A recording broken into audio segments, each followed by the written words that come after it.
Welcome to Underdubs, a podcast about 70s progressive rock and more. This podcast is a conversational music variety show with a focus on the classic progressive rock artists of the 1970s and how their music has shaped culture, technology, and the music of today. We'll, of course, cover the classic prog bands like Yes and Genesis, but also other forms like the Canterbury scene, neo-prog, proto-prog, and fusion, and all points in between. Your hosts, Brian Donahue and Pat Strawser, are two of the founding members of the instrumental progressive rock fusion band Volare, based in Athens, Georgia, from the mid-1990s. In this episode, we talk about debut albums, some well-known and some not so well-known. Be sure to check out the links that we provide in the notes for playlists and other content that we discuss here. We hope you enjoy the show. Hey, Brian. Good day. Good day to you. How are you, sir? I'm hanging in there. How's it going? It's good. It's going well. What do you want to talk about today? What do I want to talk about today? I would like to talk about debut albums. So everybody has a first album. All of our favorite bands have a first album. Some of these bands only have one album. But I thought it would be a cool topic to discuss the debut offering of some of our favorite progressive rock bands, and maybe some lesser known progressive rock bands. Of course, everyone is familiar with stuff like In the Court of the Crimson King, which is a pretty classic debut record from King Crimson in 1969, and other bands like Jethro Tull's. What was their first album? Was that This Was? I think it was This Was. This Was is another good one. Of course, the first Yes album, the self-titled Emerson, Lake and Palmer album. We all kind of know and love those albums. And we could talk about those. And we just might. We might not. But I would like to pick a handful of records that maybe don't get a lot of attention. So I wanted to start with a band. And I should mention, too, that a lot of these records I hadn't heard before. Or if I hadn't heard them very much. So this has been a cool experience for me to purposefully go and find the first record in a particular band's catalog. So cool. Yeah, I love it. Let her rip. Yeah, so the first one I picked is by the band Clouds. And I had a little bit of trouble figuring out exactly what their first album was. According to Wikipedia, they have a couple of things in their catalog that are listed just as singles that ended up being released on a compilation. But according to what I found, the first record by them is called The Clouds Scrapbook from 1969.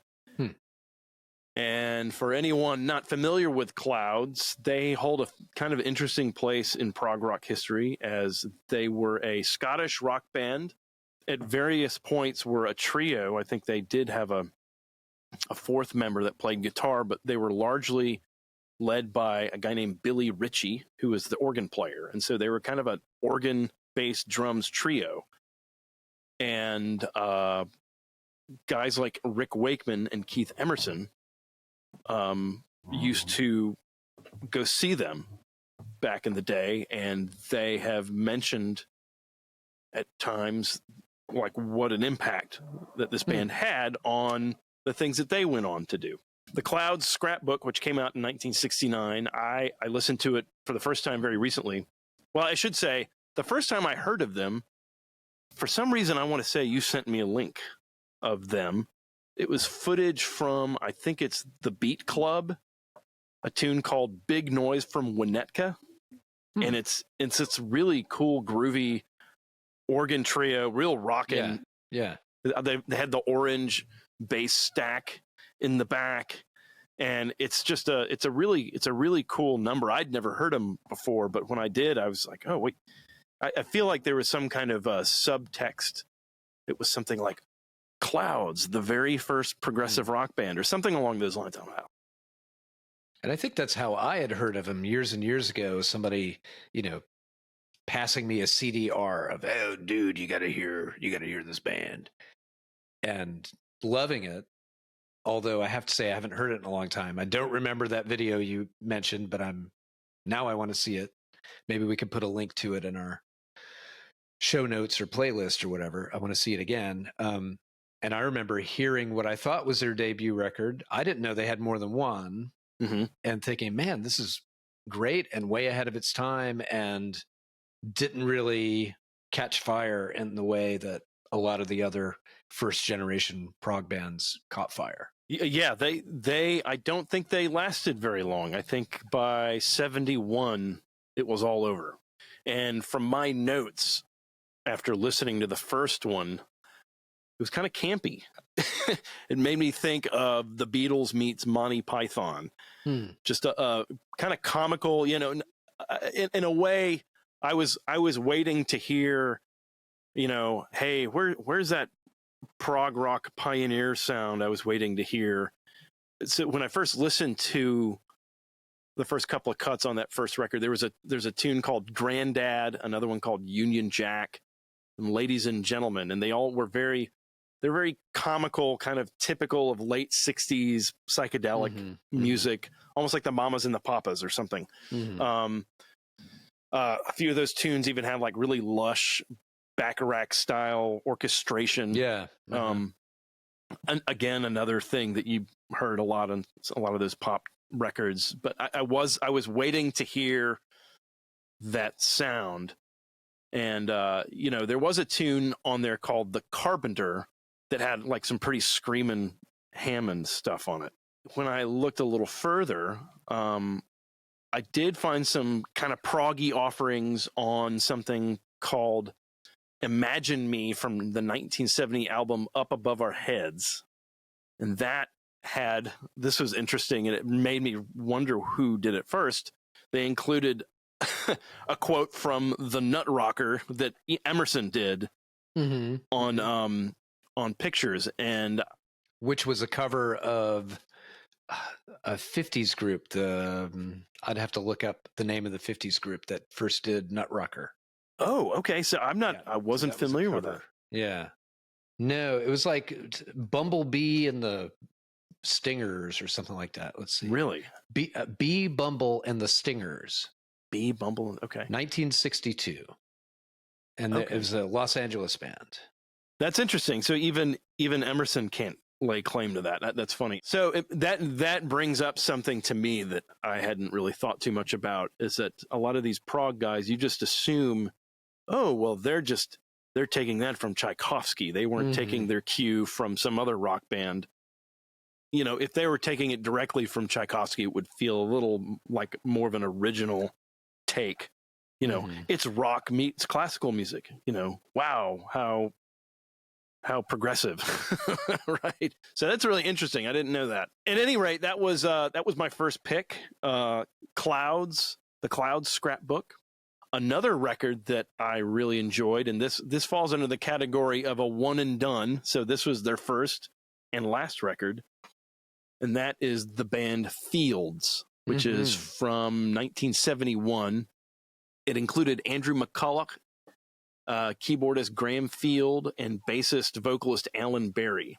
So Graham Field is probably known to some as the founder of Rare Bird, which is another kind of prog or proto-prog late 60s band that included a rather interesting character, David Caffanetti, also known as Viv I Got Two Hands Here Savage of Spinal Tap fame. So that's right. I was pretty excited to see that connection.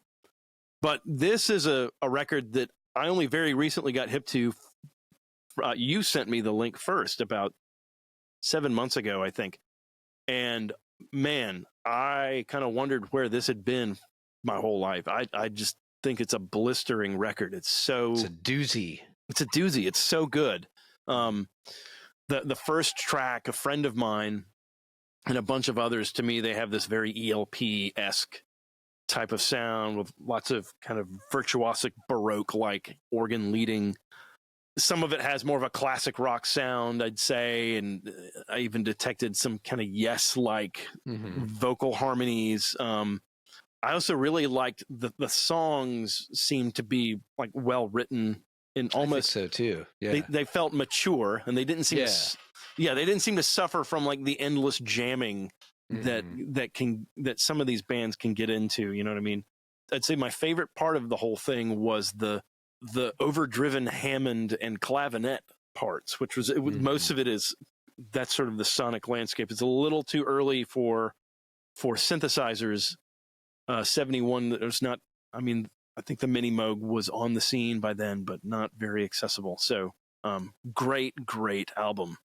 Yeah, it astounds me every time I listen to it, and I am remiss in purchasing it because it has been reissued in I guess an anthology of their first album, which was their one and done record, which I guess sank like a stone. And Andy McCulloch went to King Crimson and then to Greenslade after that. Right. And then I think Graham Field went back to Rare Bird, kind of resurrected Rare Bird. And I'd lump Rare Bird in with like Family and some other pre-Prog bands. I don't know if we want to use the word proto-Prog for them, but I don't love them. Maybe I will one day. But this Fields record, just every time I hear it, I think, why am I not listening to this more often? It's so good. It reminds me of, the Flash band with Peter Banks. Oh, you ever heard Flash? I've never heard that. Flash at its best reminds me of a little bit of Fields, but I think Fields is better. Like the songs are better. Right. Interesting. And the recording's great. I even like the vocalist, and I'm well known for not liking very many vocalists, but this guy does a good job. And so what I've been streaming and what I will eventually be purchasing, hopefully, is something that also includes their, I guess, BBC sessions, radio sessions, whatever, but also their follow-up record, which was shelved before release. And it's kind of a slightly different lineup and nowhere near as good, but still has some interesting stuff on it. Oh, wow. Well, I'd be curious to hear that. That was just a real gem. It's the kind of record that you hope you find more of those. It reminds me of when I was 17 and heard Heart of the Sunrise for the first time or something. It was I wouldn't say it's as good as that, but it's similar in the sense that I don't know how you feel about it, but a lot of times you'll get into a catalog. Fragile. Oh, this is amazing. Close to the Edge. Oh, this is amazing. Trilogy by ELP, and you get all like the big releases, and you flesh out your catalog, and the curve starts to dip a little bit. So it's like then you get into the side projects, and then you get into the like, oh, we shouldn't have made those records. So there's a law of diminishing returns in terms of the quality of what you're getting. And so it was nice for like, oh wait, this one is actually good. Yeah, this one seems to be equal to what a lot of the big name prog guys got famous for doing, but I guess it is just not well known. Yeah. Too bad. Yeah. I know what you're saying. Well, continuing down my list is Beggar's Opera, Act 1. I don't think I've ever heard that. Well, I had seen their name pop up here and there. I was aware of the band. I'd heard their name. But I'd never heard them, so I thought I'd give this a shot. It's from 1970. They're Scottish, but there was. Oh, is this with the lady Mellotron player? Yes, I thought it was. I think she was in this band later. Oh, okay. Virginia Scott. Yeah, that sounds right. Yeah, I think. And I couldn't tell you what the tune was, but at some point, I think you and I were swapping YouTube links, and there was this early 70s. It was actually pretty cool. Like I think some of that early 70s, it's sort of, some of it's more just like energetic, heavy classic rock sounding type stuff. Yeah. It's like, oh well, and they have a Mellotron, or they kind of go some interesting places. It's not just like three chords or something. So but their first album was a very energetic, classical, organ-driven. It reminded me of The Nice a little bit. Just lots of organ, very like all over the place. Lots of classical music quotes, Anyway, this is for this first record, though. I thought I'd give it a shot, and it's kind of got like that late 60s, early 70s psychedelic vibe, but a clear prog classical music kind of bent. They quote Hall of the Mountain King, the William Tell Overture, Ronda alla Turca. They're really cooking. I would call it excessively jammy in some parts, but but cool vocals when they happen. I feel like there was like with a lot of these bands, they'll lean more heavily on the instrumental passages. But I remember liking the singing. It's been a few weeks since I listened to it. But yeah, so that was an interesting one. A couple of others I thought I'd mention is the Weather Report, self-titled. Good call. From 1971, which I had listened to many years ago. I had it on vinyl, and I seem to recall one of the tracks, I think it's called Morning Lake. It's the first track on side 2, was on an Atlantic Records New Age Greatest Hits compilation CD that my dad had. And so I remember, so for some reason that was kind of stuck in my head. I remember thinking, oh, are they, I must have been, I don't know, 16 or something. I'm like, oh, is Weather Report, are they New Age? What is that? What does that mean? So it's very spacey, lots of Fender, mostly Fender Rhodes. So this is pre-synth Joe Zawinul. Miroslav Vitus was in the band at that time. Alphonse Mouzon, Airto was in the band, and Wayne and Joe. And it's kind of picking up where in Silent Way and Bitches Brew left off. Yeah, totally. It's the closest to, the Miles fusion sound that I think they would ever get, because it's so early in the development of electric jazz fusion. It's hardly electric at all, this album, Right. Yeah. And it's very spacey. Not really any songs, honestly. I mean, there's, I guess you could say Miles was known for having just a very rough skeleton. I don't know how he approached stuff like Bitches Brew and some of those other recordings or even live shows. But I know if I'm not mistaken, I think like Kind of Blue was very like, hey, what are we playing? It was a very loose kind of arrangement, tunes like So What with only 2 chords and stuff like that. So there's not a lot of arrangement. It's very, very improvisational, very spacey, very cool, very vibey. I liked it.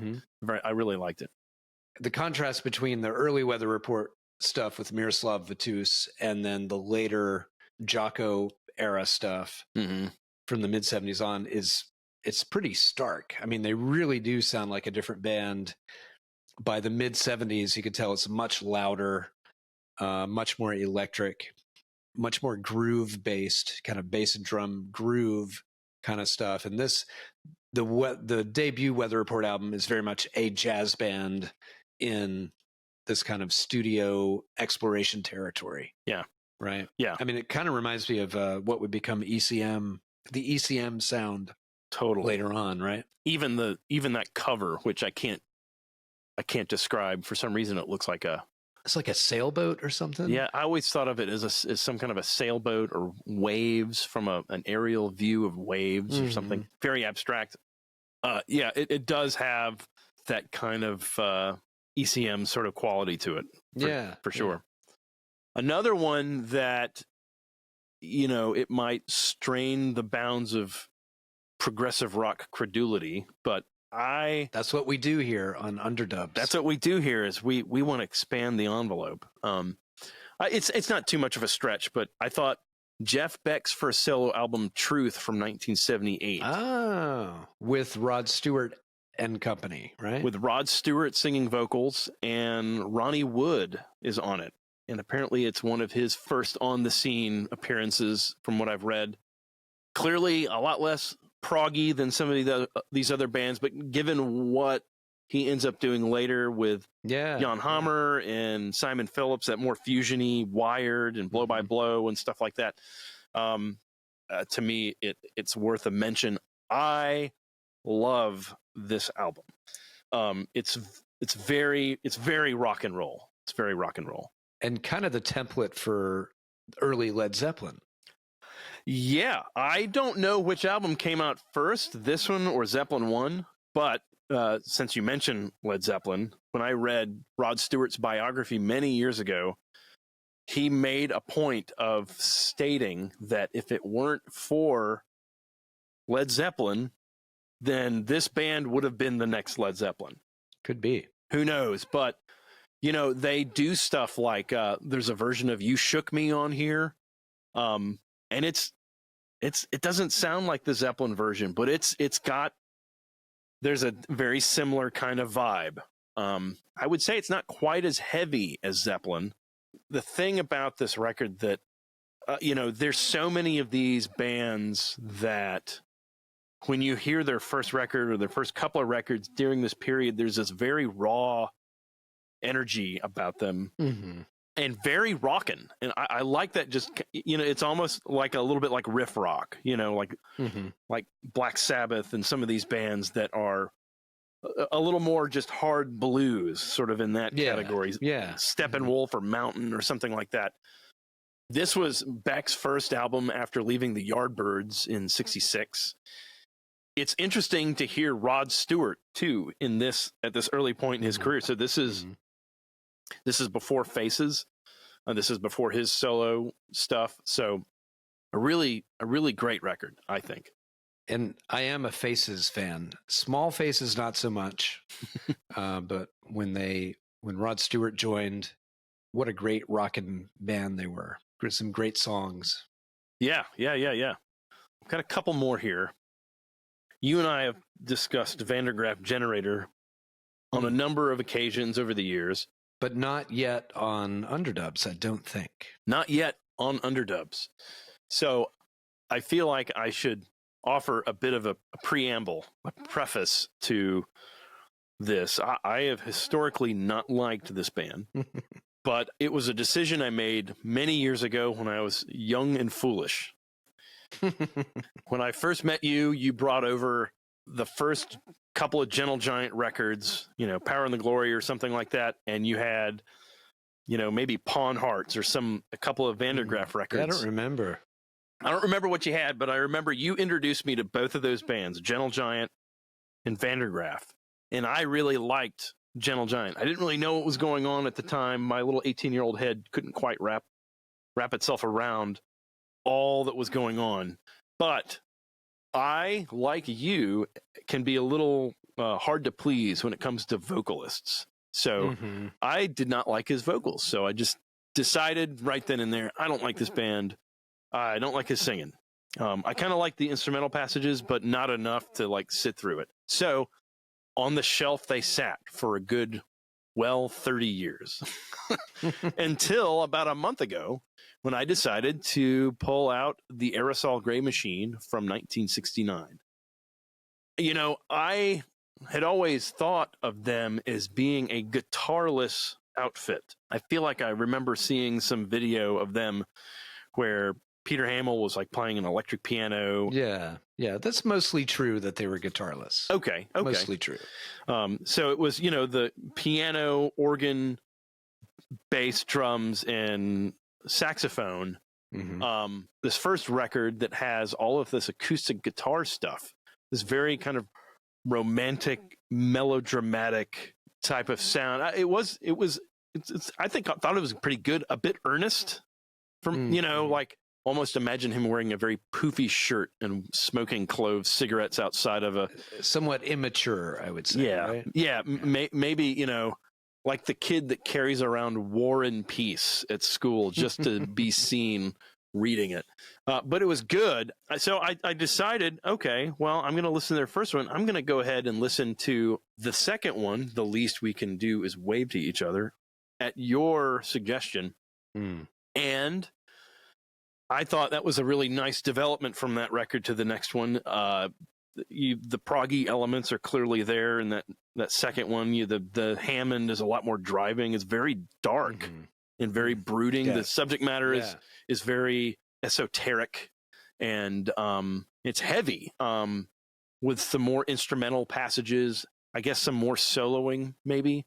So I liked the second one better, but I can see the continuation from the first to the second, and I have to say, after listening to both, I quite like his vocals, and I'm looking forward to delving further into his catalog. So, oh, good. Well, if anybody listening isn't real familiar, that's Peter Hamill, the singer that we're talking about, and he's very much an acquired taste, or for 50% of the people, an instant turn down the volume and do not acquire taste. He's got off-putting mannerisms, I guess, in his voice, but I think it was on purpose. When he wants to sing well, he sings well. Right. When he wants to terrify the listener, he does that. The debut Van der Graaf record is interesting because it's not even the original lineup. They had already a big lineup shift from their earliest demos to that record. The other thing is that Aerosol Gray Machine album was not supposed to be a Van der Graaf record. It was supposed to be a Peter Hamill record because Van der Graaf had just broken up.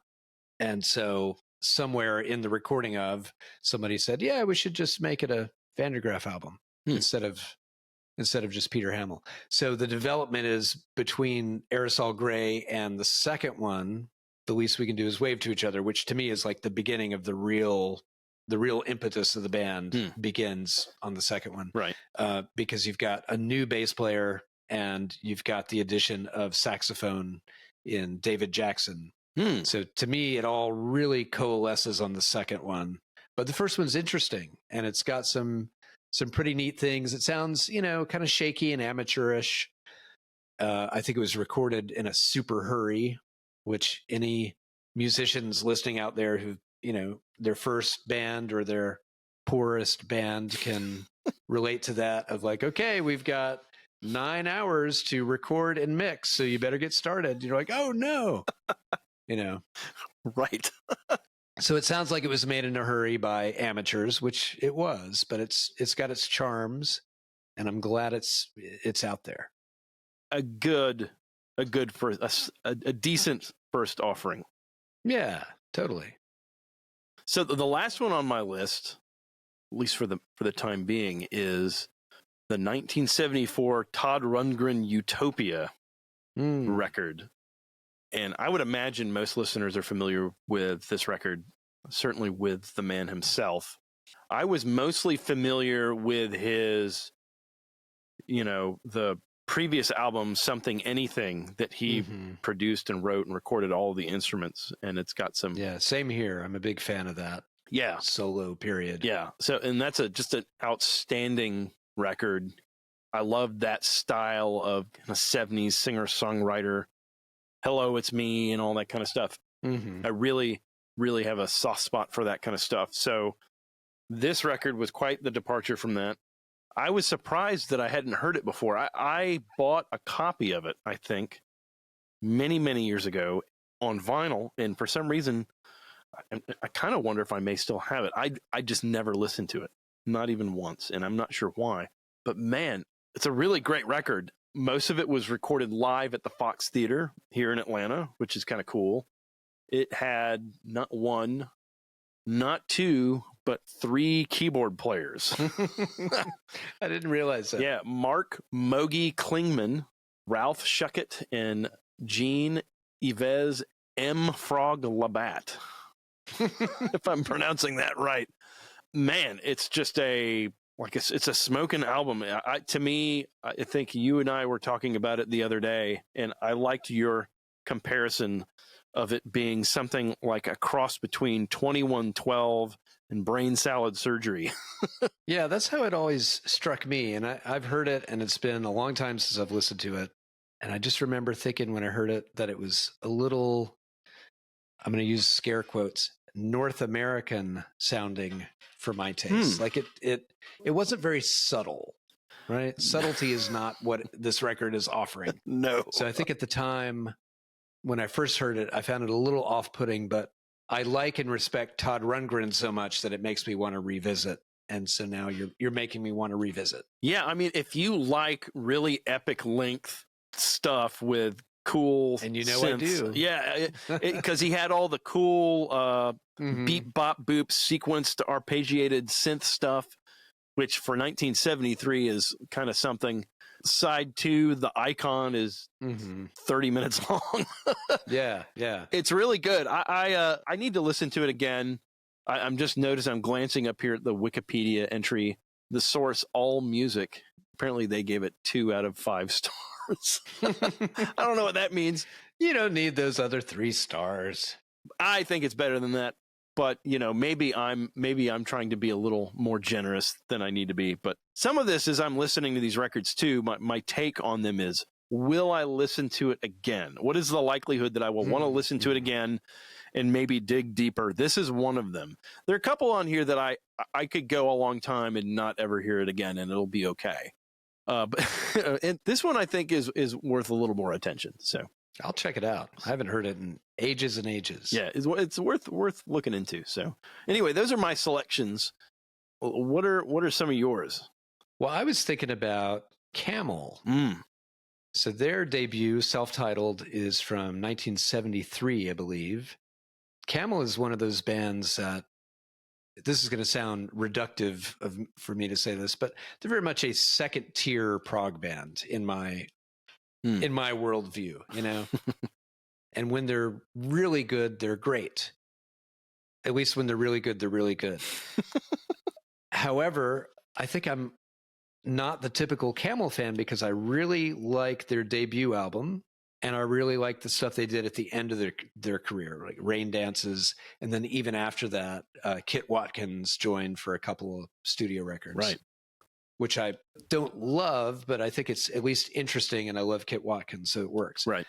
They're most well known, however, for this kind of mid-70s groovy kind of largely instrumental stuff. And to me, it's just like, I've always thought of it as just kind of like bandwagon jumping, that like, well, we're making these records and synthesizers and prog are all the rage, so this is what we're going to do. So like Moon Madness and stuff like that, I just don't care about those.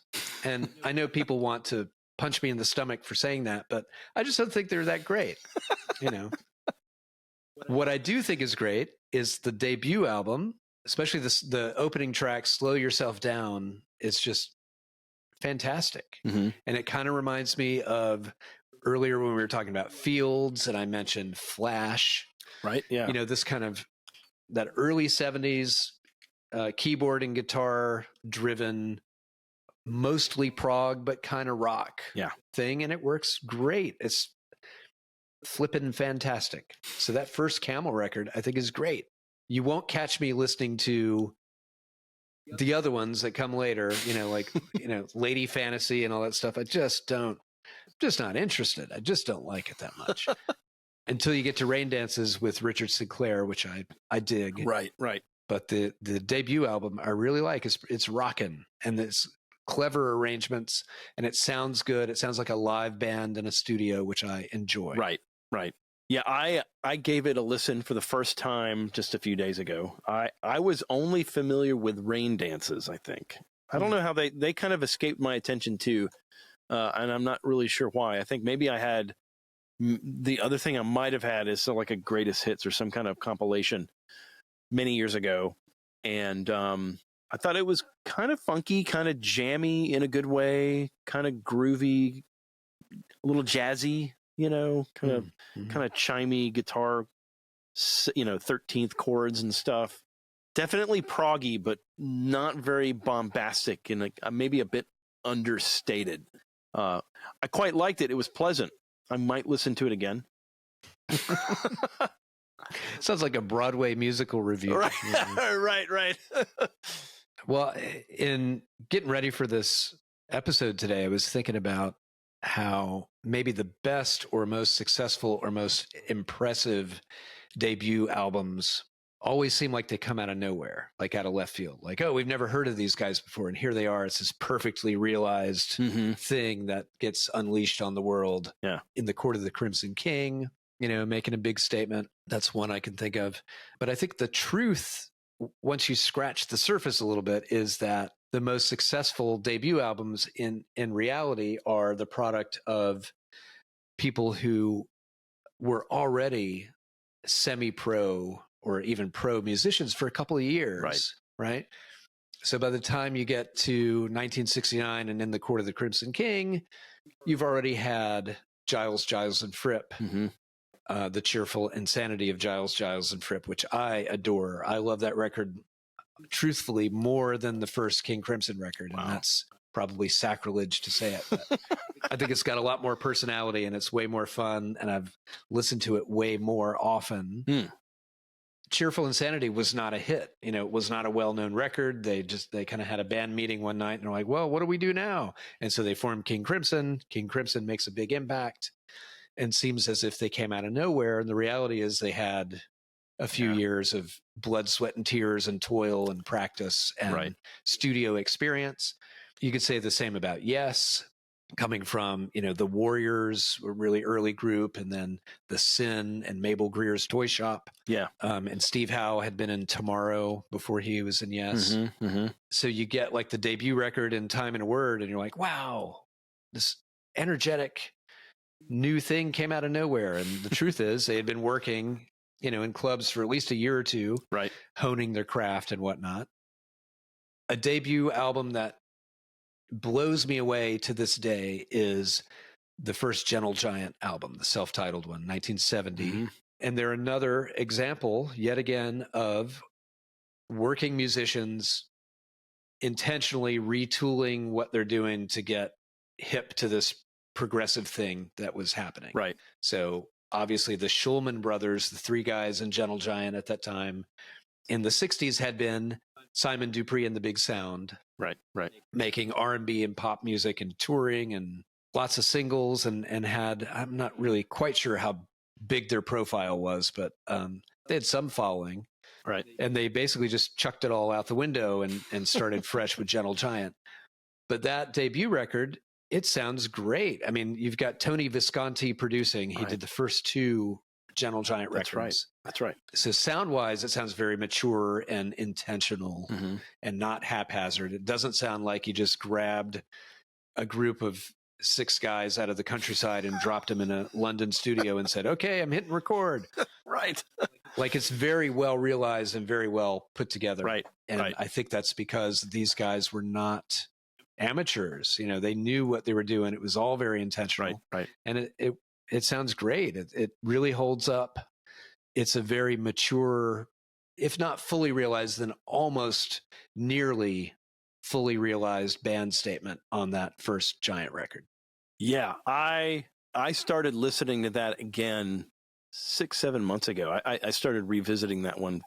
I like it in the similar fashion that I like the Fields record and the Truth, the Jeff Beck, like those albums, because it's really rocking.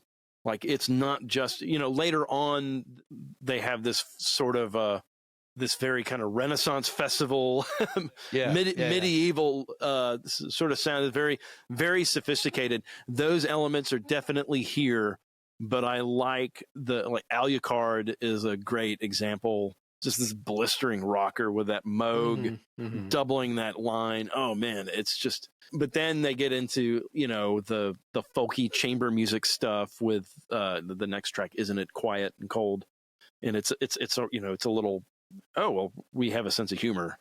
It's almost Tin Pan Alley. I mean, it's very much this full presentation of we've been working for a while. We know what works with an audience. We've got an idea what we want to do. We're doing 2 songs in this vein and 2 songs from this mold, and then this oddball track over here, and this is going to be the record, and there it is. You know, it's kind of crazy. It's such a great first record, and they get so much better. You know, you know what I mean? Like the next couple of records, Acquiring the Taste and 3 Friends, I think, their output and the sophistication of those arrangements, those tunes are just wow. They really are like one of those one-of-the-kind bands where they hit the ground running and they are just a force of nature, you know. Oh, I agree. And think of the frenetic pace at which they worked. An album a year for 10 years or thereabouts. And that means that it didn't take you didn't have a full 12 months. You had, in reality, you had like just a few months to get everything done. If you've got a new record hitting the shelf every 9 or 10 months or something, it's amazing. to me. It really is. Yeah. But these guys were pros. Here's an example of a debut album that did come out of nowhere that is not made by pros, and it sucks. And that is the first Genesis record called From Genesis to Revelation. And so listeners to this podcast may have already figured out Genesis is my favorite band, bar none. Absolutely love them. But I don't love this.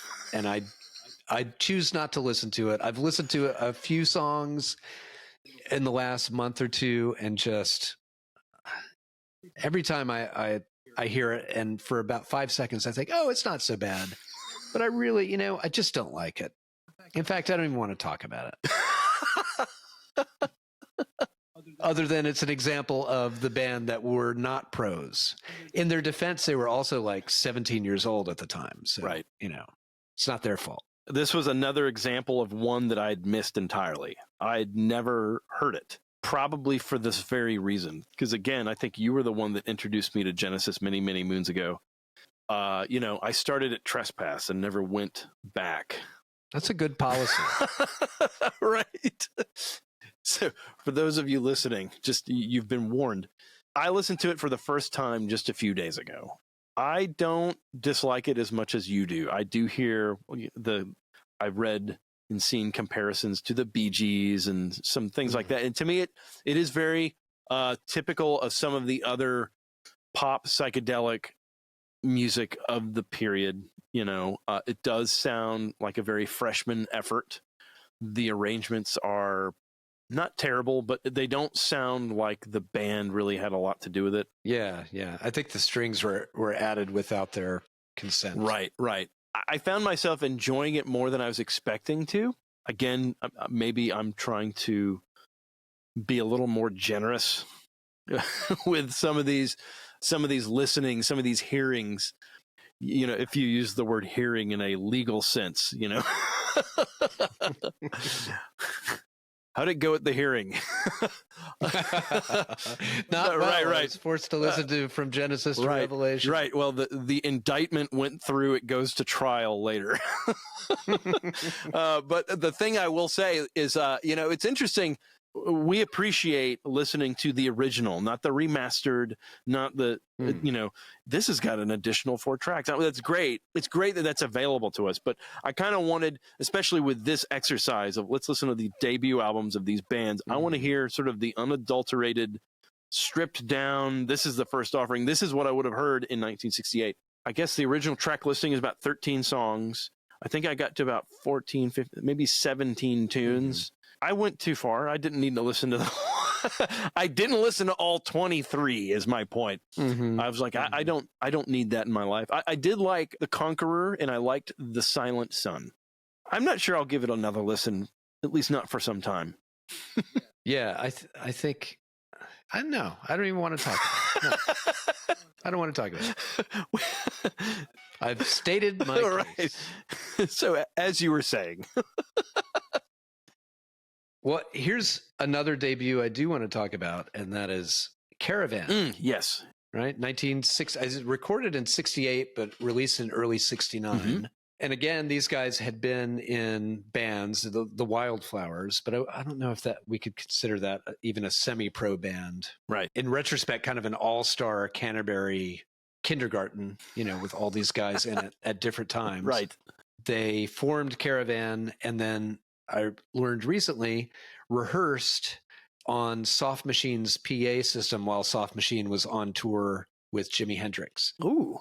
So thank you, Jimi Hendrix, because you got Soft Machine out of the way for Caravan to use their gear and get this set list together. And I love the first Caravan record. I think I love it better than their second one. And I'm a big Caravan fan up through most of the lineup changes up through the late 70s. I'm there. I'm into it. It's kind of campy and silly and has obvious Canterbury whimsy to it and lyrically and musically. But back to this debut record, it's a pretty solid album. I mean, it's not too far off from parts of the early Pink Floyd to me. Yeah. Just less psychedelic. Yeah. So it's kind of got a silly side, some rock and roll moments, to me, this is maybe an example of a band appearing and they're fully formed because they sound like Caravan. Right. And I think it's a really, really solid debut record. I was noticing it's hard to find Caravan streaming on streaming services. Have you noticed that lately? I do know that when I went to listen to this and the second record, I could not find them on Spotify. I didn't look elsewhere. I usually go to Spotify or YouTube. Yeah, I usually go to YouTube Music. There's an anthology on there called The World Is Yours, which is a great collection, a compilation of plenty of studio and maybe BBC or live tracks on there. So you can hear the band from that period, but you're not going to hear the full album for some reason. But maybe that'll change. And that persists throughout their 70s period. It's hard to find them on streaming services at the moment for some reason. Yeah, that's a little strange. I'm not sure what that's all about. I listened to this the other day, and I was pleasantly surprised myself.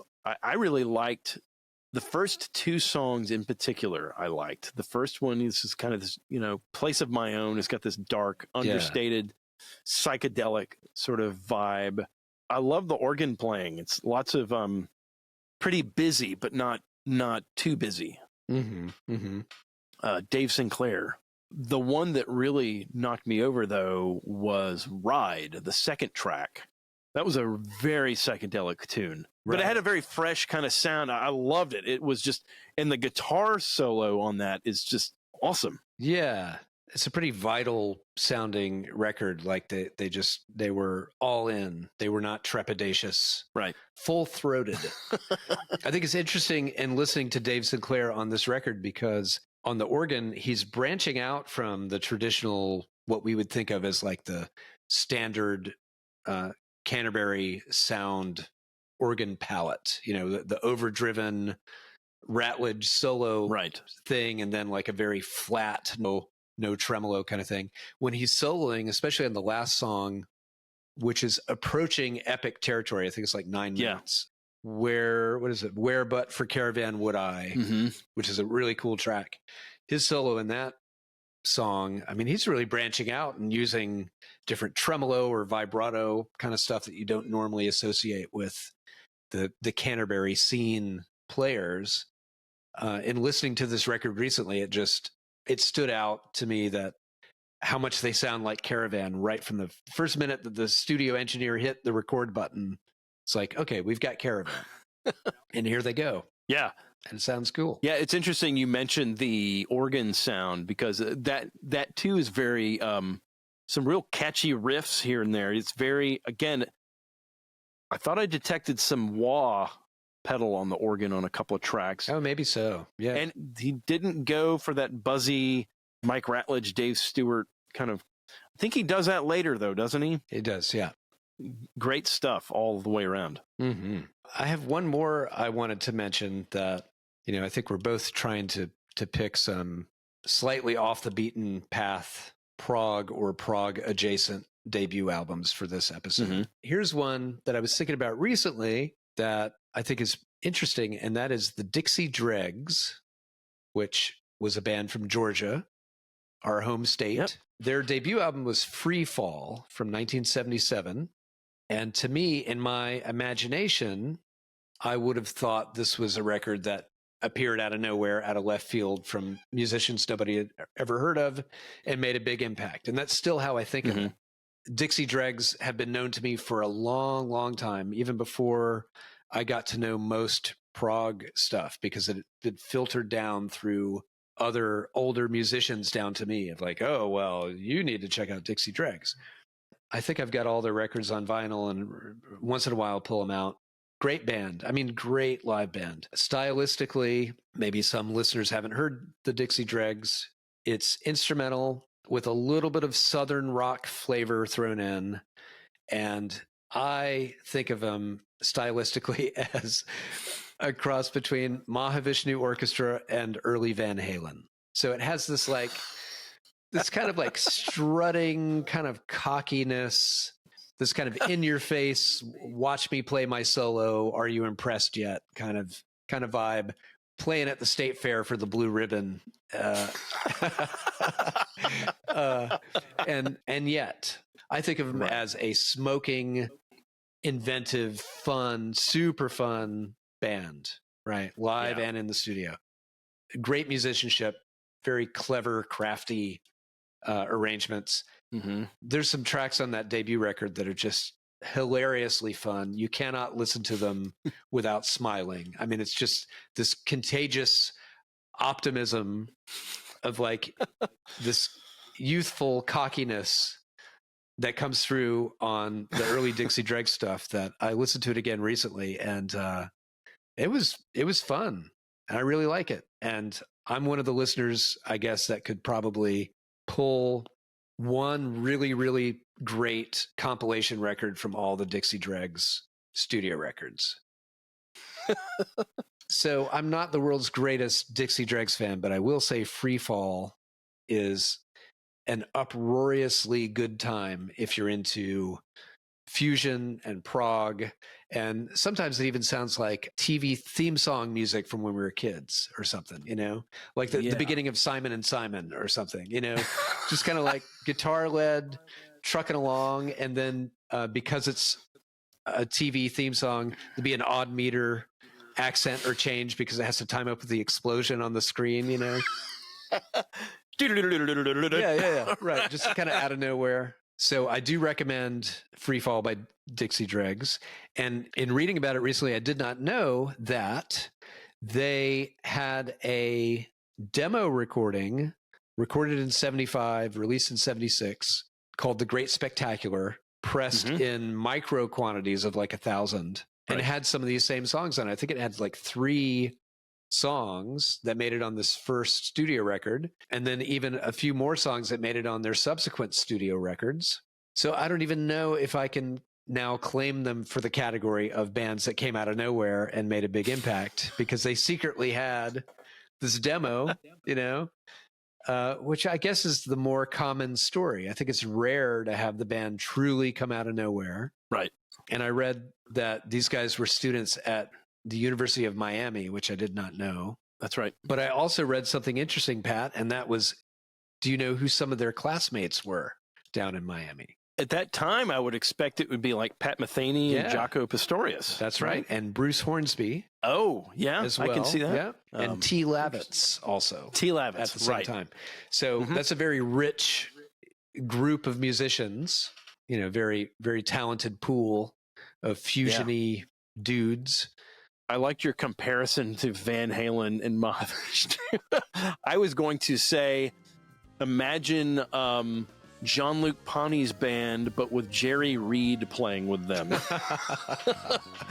It's got all the stunning virtuosity, but it's also got some of that, what you doing around here now? You know, it's got like a little bit of some chicken picking, some twang. Mm-hmm. Thanks for joining us again on this episode of Underdubs. Be sure to subscribe to us on YouTube and your favorite podcast platform, and follow us on Facebook and Instagram. See you next time.